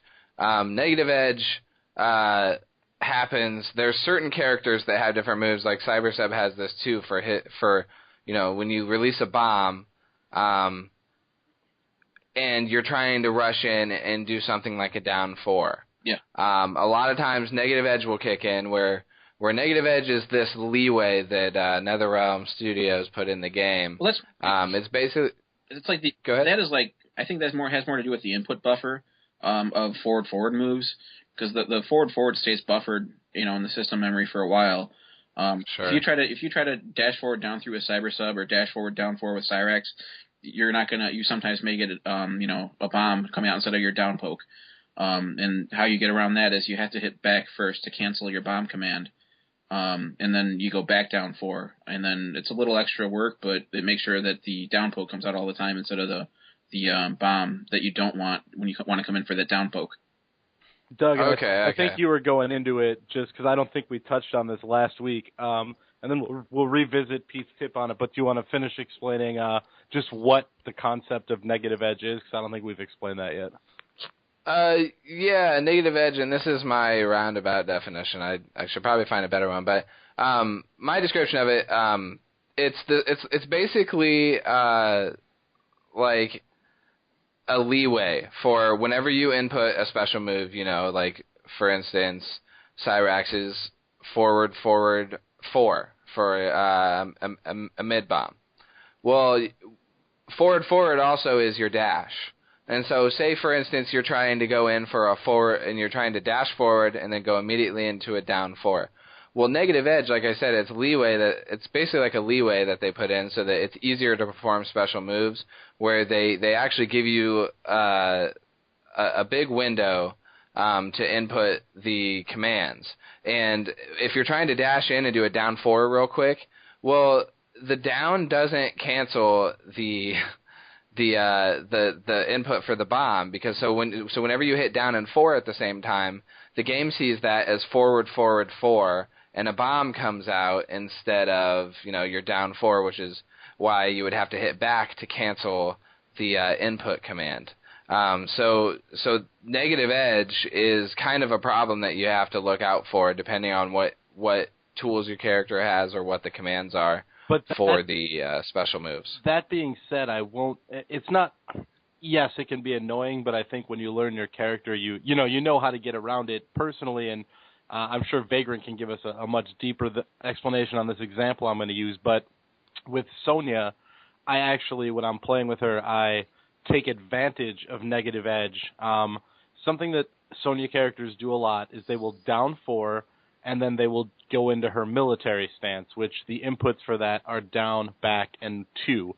But the only buttons that I actually hit are down, 4, back 2. I don't have to hit down a second time because negative edge keeps the down from the down 4 in the system already. So you can actually shortcut putting in a special move that way. So it can be used as a positive as well. Yeah, no, exactly. I input the exact same thing for down 4 into just back 2 because it just keeps that down basically. And like when I play Cabal, and I don't play him well by any means, but like if I go for a back 1 into a Nomad dash, well the input for Nomad dash is back forward 4. So but the back from the back 1 sustains, and all you really have to input is forward 4. That's basically what negative edge does. Perfect. I didn't think we had touched on that before, so I wanted to make sure we talked about it. But then I do, if you'd go through it one more time first, because we kind of got disjointed there. But how do you get around that, Pete, when you know it's going to come up? Well, there's the kind of inputs you don't want, like the kind that happen by releasing a button. The system recognizes a button release also as a press. So if you hold 1 and then do down back release 1, it'll give you a teleport. That type of thing you just get rid of by holding down the button for the duration of your move. Your down 1 back 3. But then the other ones is by canceling. Like in the case of dashing forward down 4, you have to cancel effectively the forward, which is buffered. You cancel it with a back, then you down poke, and you won't get your bomb. So there are workarounds, and I would honestly suggest for this, these are the things that you need to do in the lab. The lab or training mode is not just for practicing, Cyrax's 100% combo or your swag corner combo with Dragon Stance with Liu Kang. It's also for just making sure for little things like that. If I dash in and try and poke you. And yeah, cyber subs have been complaining about this forever. If I dash in and try and poke, am I going to accidentally throw a bomb out and get punched in the face? So, yeah, it's good, though. Thank you for giving us the explanation on the workarounds. I don't remember what we were talking about that got us here, but I'm glad we covered it. Meterless reset. Oh, yeah, fuck you. Yeah, right. The down one net. Down one net command, yeah. That's the one. Yeah. It's disgusting. So okay, we've gone through combos, we've gone through inputs, we've gone through technical stuff. One thing that, and I know that Chaosphere and Vagrant agree with me without them having to also massage your shoulders here, but we all agree that your bomb traps are just filthy with Cyrax, and you do shit to us that we never knew was possible. If you wouldn't mind, could you go over just a couple of the specific traps that you use? And I mean, the one that I personally think is the nastiest is when you hit me with the forward 2, that stupid +11 on block, and then I'm assuming you get more advantage because you cancel it into the anti-air grab while there's a bomb, under my ass waiting to blow up on me, how those traps work. Yeah, that one's great because forward 2 covers so much distance with that lunge forward. Unless you do a quick forward advancing move, even if you try to down poke me out of that forward 2, that the first part of forward 2 tends to avoid down pokes to push you onto the bomb. I usually use mid bomb, and if I see you're coming forward after that mid bomb or trying to down poke, then I'll hit press forward 2, and I'll usually cancel it to anti-air, and then that'll push you right into the bomb, and the anti-air will pull me to the other side and let me continue with the neutral jump punch and do the rest of the bomb combo. But that one's really effective if it's set up well. You can also cancel the forward 2 into a buzzsaw, and it'll push a little further if you use a fire bomb. So you can actually use that both ways. The pushback on the buzzsaw is a lot further actually. So forward 2 is pretty useful, but you got to remember it's a 29 frame startup move, so it's pretty much done on read. I have to know you're not going to use a fast advancing special or jump or something like that. But if you jump too late, that's why I buffer the anti-air, because you'll actually get hit with the forward 2. Anti-air will sometimes throw you right into the bomb and also get the launch. Oh, that's disgusting. Yeah, I don't think you've seen that part yet. No, I just block the forward 2 and take my damage immediately. Thank you very much. Yeah, if you jump just a little too late, you'll get picked up by the anti-air and get thrown right into the bomb. That's probably pretty swag looking though. I'm not gonna lie. I think I saw you do that a little while back. Yeah, it's one you can use with a few other setups like air throwing people into the bomb. Right. He's done that to me a bunch. And it looks cool too. It shoots them up really high, and I get to launch you. So yeah. There's a couple other bomb setups I can go over. Some of them, the majority of these are not easy to escape, but are escapable if you know how to escape them. I'll give it, an example. Like if I neutral jump punch you, like I read you're going to cross over, and I'll neutral jump punch you. If I go neutral jump punch, then I can go straight into a net or a back 2 net and keep you high off the ground. As you're recovering from the net, I'll put a mid bomb behind you, and then I'll use 2-2 to push you into the mid bomb. It's a classic setup and is easily thwarted by really quick moves like 6 to 7 frame moves or armor. But if you don't have one of those two things, or if you don't know it's coming, if you don't think that the pushback on 2-2 is going to be that far, you think, oh, that's not going to make. Why am I worried about that bomb behind me? That's when that trap works. So at what point do you interrupt it? Before the 2-2 hits? Before the 2-2 hits, you do your quick move. Okay. If you have Katana can down 1, Kung Lao can spin. But right. If you the other thing with that is too is it's really nasty when you get into the metagame of that is if I read you're going to try to interrupt that, I'll just not press the 2-2, and then I can punish whatever you're going to try to do to get out of it.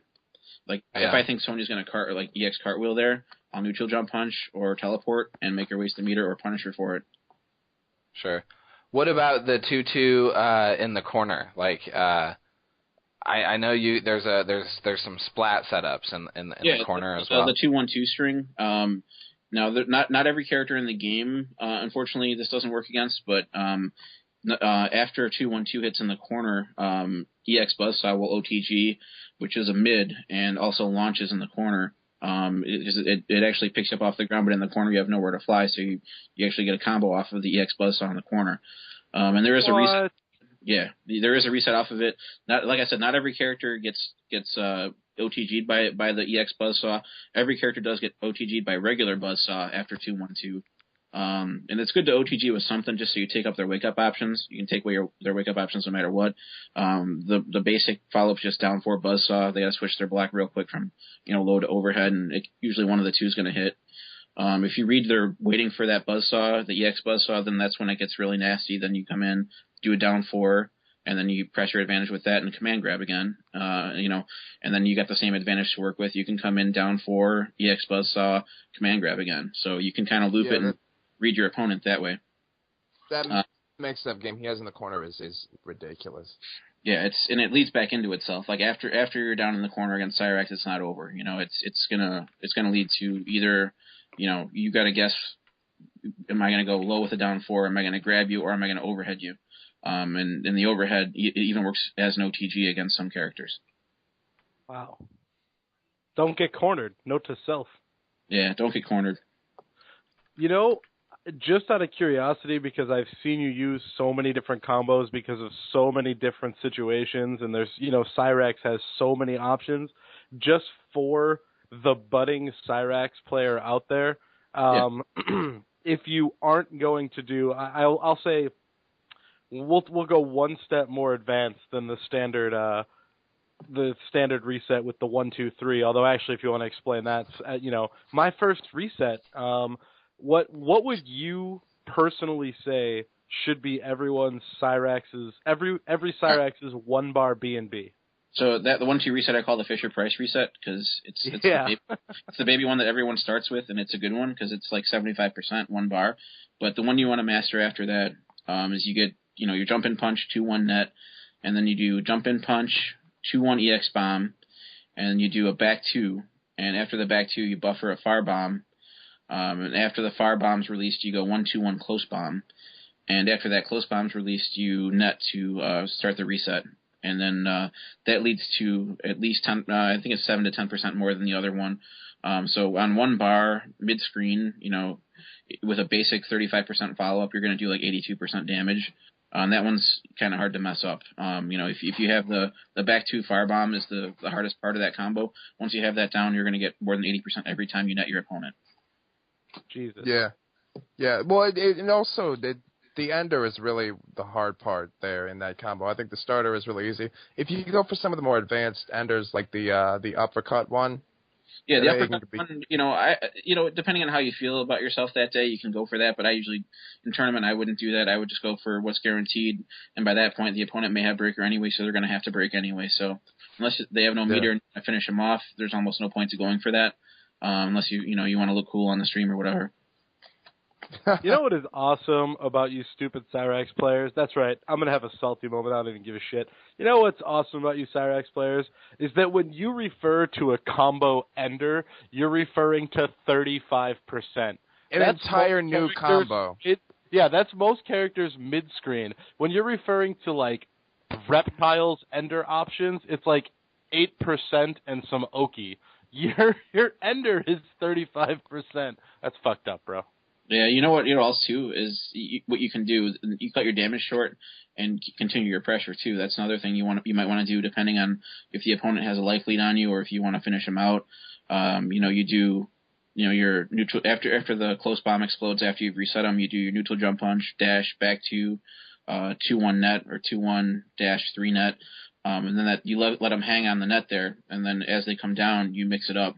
You can either go for command grab again. Keep them in your pressure. You can go for 2-1 net again. If they try to attack a command grab, at the very last second, you can go for a crossover punch or deep jump kick. That's how you continue your pressure. Cyrax. Exactly. You plan a deep jump kick on them as they're coming out of the net, and there's not much they can do if you time it properly. Man. The options. It's Cyrax is so much more than just net you for 100%, isn't he? Yeah, he's so much more. I feel like you have to know a whole lot of combos as a Cyrax player. Yeah, there's a lot. Am I wrong? There's a lot that's situational based on where you are on the screen.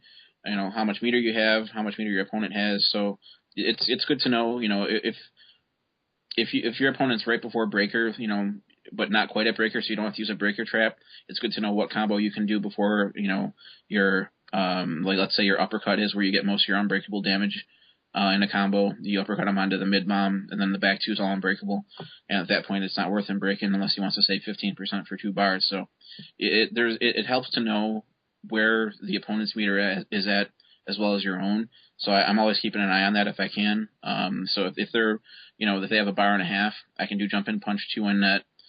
Then I can do jump in punch 2-1 EX bomb. If that might give him enough to give him his breaker. So what I'll have to do is I'll have to cut that short. I'll do jump in punch 2-1 net, jump in punch back 2, which will launch him. Then I'll do the EX bomb, mid bomb, net to reset him. And that'll keep him right before the breaker threshold before he gets reset. And that way, if he wants to reset, he can, but I've gotten more damage than I would have if I just had went for the normal reset. Wow, yeah, he can just keep it going, man. I just had quite the thought process here, and I can't believe we haven't touched on this earlier. Before we wrap up, is there anything else that's burning a hole, Doug or John, in your head about Cyrax that you just wanted to get out, or are you guys good on that yellow motherfucker? Well, Actually, what is your... Oh, go ahead. Oh, sorry, man. Actually, no, you do it. just more of a personal question for Cyrax players, not as much about the character. Obviously we joke around and Busty Balls doesn't give a shit about how broken your character is on here, but we're friends. You can kind of take it from us lightly. A lot of the community, I think, sometimes will just completely discredit players just kind of based on the fact that they play an overpowered character. And while the character may be good, a lot of players are the only reason that character is so good is because they're playing them at the highest level. How do you deal with people saying it's not you, it's just the character you play? Oh man, I get that all the time from Sunk. I get, oh, you're not good, and that's one of his favorite lines. But I know you're not good, right? I just find it funny now. It's like, if it was so easy, why don't you just do it? Just take Cyrax here. You can pick him too. Cyrax. He's not the easiest character to pick up, but he's not the hardest. I wouldn't say he's that hard to pick up, but to use him at a high level, it's going to take some time. To understand his meter game and when you want to take the opponent's meter, when you want to make him break, when you want to use your breaker traps. All that takes time. And to make it second nature, you're gonna have to be, a dedicated, either Cyrax main or to have him as a really strong secondary. So if someone else wants to do it, I say feel free, go ahead, play Cyrax. There's very few that have picked up Cyrax this late in the game. The people that were Cyrax from the beginning are now reaping the rewards of all the Cyraxes, putting the time in the lab earlier. So those that have been faithful have been rewarded. Yeah, that's good shit, man. That's good shit. Doug, did you have any other specific Cyrax questions? Are we capping Cyrax up, or? Well, not necessarily. Okay. I've got to wrap up here pretty soon. If you guys want to keep it going, you can. But I got to be up early as fuck for work tomorrow. I can be about 15. All right. You know what? That's perfect. We're gonna wrap Cyrax. All right. Perfect. Let's wrap Cyrax, cool. Yep. And let's unwrap human Cyrax, who we haven't talked about at all. And I really can't believe we've gone this far into the show without discussing the differences. So we won't do. Obviously, the character is very similar. He does have differences, but I know we're down to the 15-minute window here. Pete, if you would be swell enough, can you just give us like a 3-minute snapshot on the differences between human and Robo? This will be really easy because J360 already made a really great video about the differences, but I'll give you the rundown anyway. Shout out to J360 because he's great, one of those great lab guys, and he's a great player as well. But one of the main differences, he's got a little bit slower startup on his nets and bombs because he throws them with his hand. They go different distances. They roll different distances. They roll a little bit further, so some of the traps don't space themselves out the same way. There's a couple differences as far as his special moves, like his buzzsaw will hit a little bit further range because of the larger shape. You can do 1-2-1 buzzsaw and it'll hit. Even if the whole string hits, if you trap with Robo Cyrax, the buzzsaw is going to whiff because of the pushback on the 1-2-1 after it hits. the resets are a little bit different. He doesn't get quite as much damage off of 1 bar reset, which isn't necessarily, it's not a huge minus. You can still get 65 plus on 1 bar, and one of the best things in my opinion, about Human Cyrax is his lowered hitbox on his net, which helps him stay competitive against instant air projectiles. He does lower his hitbox quite a little bit when he throws that net as Human Cyrax. So unless they've had a perfectly timed instant air projectile, he can duck under it, a la Reptile, when he goes into his orb stance. Right. So that's another positive. I would say, so characters where you're getting zoned out, or you're getting lamed out, Smoke can run away really well. So can Katana and Cabal. If you want to get a projectile on the screen, so at least slow him down, that character can do it better than Robo. And then lastly, the one big difference, if you could do the breakdown between the two of the teleports, because they're completely different for both characters. The main difference, all right, so the startup is really slow on Human Cyrax's teleport. So if you got to do it way ahead of time, or else you're going to get hit with whatever you're trying to avoid. But the plus is you have 22 invincibility frames after switching sides. So you basically, if your opponent can put a meaty move on you, like Katana's 2-1 or Cabal's forward 4, right as you're coming out of your invincibility frames, that's the only way they can really check you. But if they time that wrong, they're going to get comboed.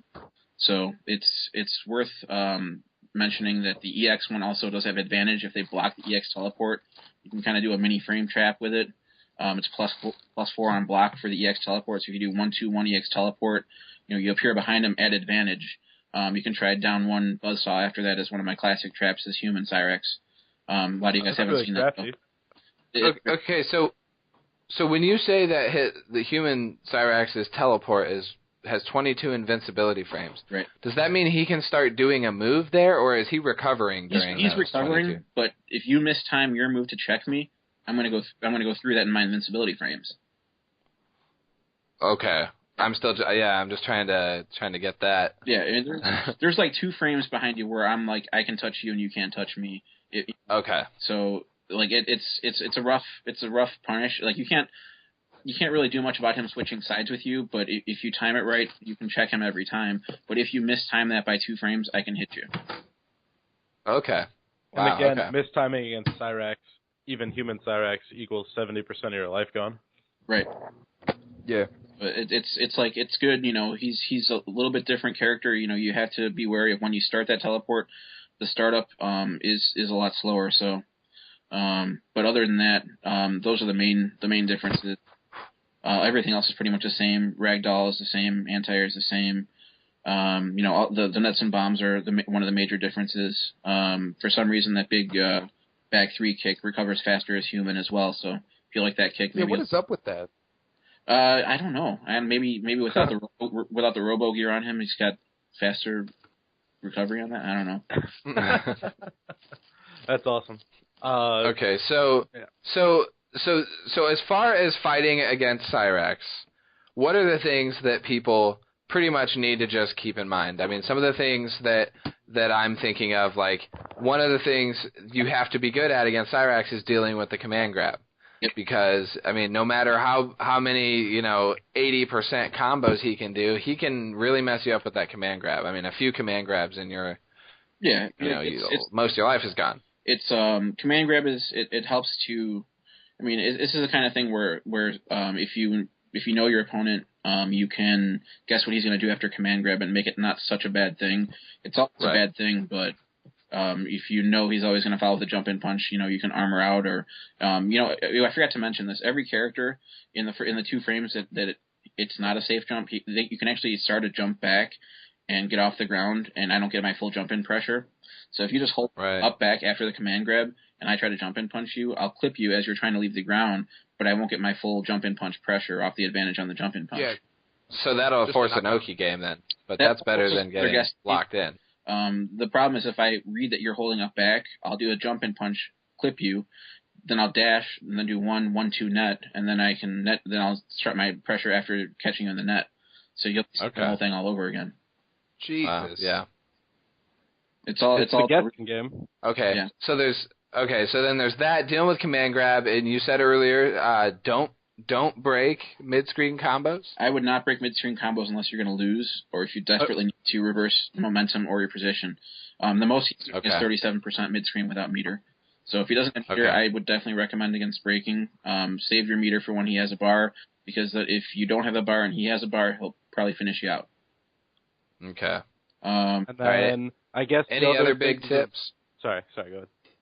I was just saying, any other really important tips that people should just keep in mind overall against Cyrax? Remember that his fastest standing move that's confirmable into a net is 9 frames, 1-2, and a lot of characters can get moves out faster than that. Standing 2 is only, standing 2 and 3-3. Standing 2 can be confirmed into a net, but it's not, it's 12 frames, so a lot of characters can beat it out with their faster pokes. 3-3 is 10 frames, which is fast. It's pretty fast and it's mid, but the problem is it's too fast to hit confirm, so keep that in mind as well. That's one other thing there. But one thing I did forget to mention, specific against Kenshi, and this is, I think a lot of Kenshi players may not know this, but some Cyrax players I'm sure do. The 3-3-4, even on crouch block, Kenshi gets jailed into the whole string, and that way he has Cyrax has a +5 after that. So it's a good way to keep Kenshi on his toes and make him use his meter to get out of my next, out of my options after that. Because that's, that +5 is great to work with. Wow, yeah, that's pretty cool. Yeah, dude, that's Kenshi awesome. Gets screwed over as far as some of the hitbox stuff goes. Oh yeah. I mean, it's Kenshi, so you got to take what you can get on him, Yeah, and then he just hits back forward 2 with the block button, and it doesn't matter anymore. You're right. That's, dude. I don't even know what to say. Any final questions before we cut Han loose for the evening, boys? I'm all set on my end. Yeah, no, I mean that's pretty much everything. I mean this pretty much isn't going to be necessarily a Cyrax guide of how to play him, but I mean I think hopefully a lot of people who might be having problems with the Cyrax matchup can really learn from this episode and pull a lot of really important information from it, because I mean a lot of the stuff like just pressure options and stuff like that you're just going to get from practice and playing against Cyrax. No matter how much preparation you have as far as just listening and reading about him, you have to get in there and you have to practice against him. Yeah, absolutely. And it's one thing to just see the setups in a video or on paper, but until you've reacted to them and know what to do without thinking, then you'll start getting out of them. Exactly. Yeah, that's man. I don't even know what to say. Han, straight up, man. Real talk. Thank you for taking 2 hours, I think, of your time today. This was awesome. A ton of great information. Cool. If anyone has any more questions, they can PM me on testyourmight.com. My name on there is GGA space Han, and shoot me any Cyrax questions you have. I also alt Reptile. If you have questions with him, maybe I can answer them too. But I try to help people out. I wouldn't say that I'm an expert in everything about Cyrax, but I have a good knowledge of him. I've been using him for a while now, so hit me up if you have questions. Dude, listen to you downplaying yourself. Holy MK community, no downplaying. You're the man, dude. You're the man. No, I got to do better in tournament lately. Like lately, I've been doing okay with tournaments, but my tournament record isn't the greatest, and I got to improve on that. But lately, I've been working on that. So good shit, man. Right. Yeah, and real quick, what are some tournaments that you're going to be at coming up? Do you have anything? Unfortunately, I'm not going to final round. We have a yeah, I know. Well, I have a family event that I have to be at, pretty soon before that, so it wouldn't make sense. I'd have to leave right away. Right. Wouldn't be able to stick around for the casuals, which are the best part.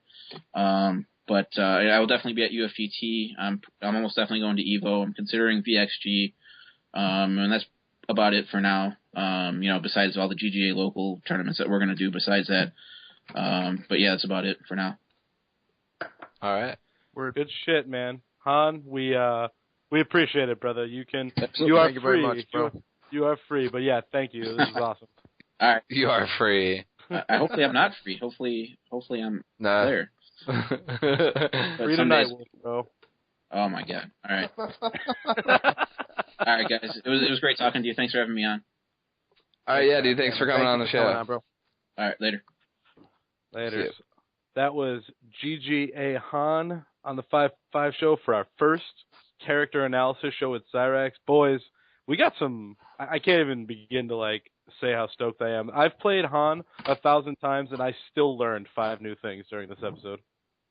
Yeah, he's an absolute great mentor, I think, for this community. And Han really is the guy that will sit you down and run the matchup as much as you want to play, man. Even if he's bored and he's bodying you and it's not really a challenge for him, man.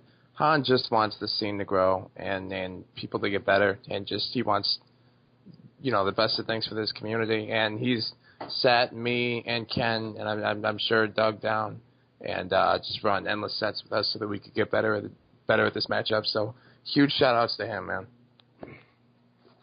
Yeah, absolutely. And off the Cyrax thing, and I'm going to be a Han up player, dude, don't let the guy downplay himself. He's an amazing player. And my favorite part about him, and he does play a mean reptile, but his other characters too, whenever I sit down for a set of casuals, the first thing out of his mouth is always, who do you want me to play? Who do you need work against? He never thinks of himself first. He's never like, I really need to work on my Cyrax today. He always asks me, who do you want to play against? And I have to have fights with him to try and get him to work on his own game sometimes. He's just a good, solid dude all around, man. Yeah. Yeah, for sure. Man, I am so jealous, man. I need to move to Chicago, dude. Yes, You guys get to go there 3 times a week and then play with awesome players all the time, and then, damn it, I got to rethink my life. Matt's just living in the fucking boonies, bro. Yeah, I mean, it's not really in the boonies. It's just that there's no anything here in Peoria. I mean, as far as fighting game scene goes. Would it really be that hard to just get something started, man? It's got to start somewhere. Well, dude, I've tried. I've tried to find people. I don't know what to do other than, try to find other people who are into fighting games. And the thing that sucks is, I'm into Mortal Kombat, so it's if I go find a bunch of people, likely they're going to be, Marvel players or, Street Fighter players, and I'm just going to be okay, come down and play fighting games with each other. And, I mean, I don't even know where. There's not even a place. There's no public places. Peoria sucks. Well, if anyone in the greater Peoria area wants to go body this dude's Raiden, Chaosphere is clearly open to it. He needs some love. Yeah, I do need some love, but it's all right. It's all right. Well, and hopefully, when Injustice comes out, their online is good, and this online training mode works out. So yeah, that would be sexy. Yeah, I know Vagrant's got to skedaddle, so let's wrap this package, if you will. Any final thoughts on the Cyrax episode? Well, I mean, I actually learned some stuff here. I thought it was pretty good. I mean, my original idea was to cover every normal and every string and every special move and but I don't really think that can all really be covered in one show, let alone maybe even 2 if you're going to start talking about all the options everything gives. But yeah, I mean, Han really gave a lot of really good information, and I hope you guys were able to pull something from it. Yeah, man. I really thought it was broken down well today, just about kind of the mental process of reading your opponent as Cyrax, the tools to watch out for. I think it was a fair balance of tips for Cyrax players to draw from and tips for people looking to beat Cyrax players to draw from. I think it was a damn good episode tonight. Absolutely. Pat yourself on the back. Great episode, boys. We'll we will. If you have any questions, if anybody has any questions, please send them to the55show@gmail.com. And that's all spelled out, lowercase, no spaces, the55show@gmail.com. We should probably all be professional and add that to our signatures on 2IM. Just going to throw that out there. Right. Yeah. So starting whenever the show goes up, if you're hearing this show, our signatures have been updated with that. Obviously, any of the threads that are on there, you can PM us. Anything that you guys want on here. Obviously, we had Waffles and King Hippo. Shout-outs to them. Kick in today with some questions. This is what we want, guys. We want to know what you want to know. So because, who knows what we might have missed that you wanted to learn about Cyrax today. So let us know any questions you ever have. We're not 100% sure which character we're going to do next week, but we promise you that it will be just as awesome and as informative as Han was today. That's all I got, boys. If you guys don't have anything else, we can say goodnight. All good on my end, bro. Oh, yeah. Bye. All right, then. For Vagrant and Chaosphere, I'm ImNewbieSauce. This is the 5-5 show. Dos Vidania. You keep saying that.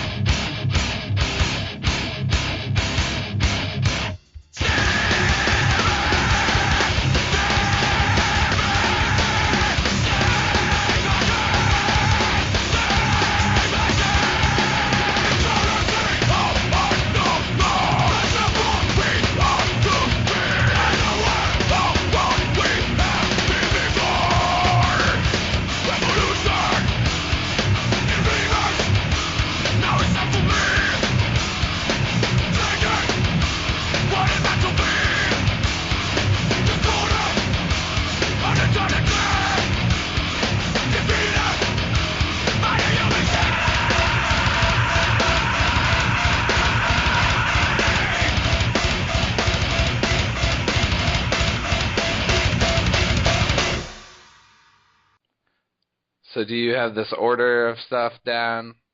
Yeah, I forgot. I got this. Okay, cool, because I just got really high, so...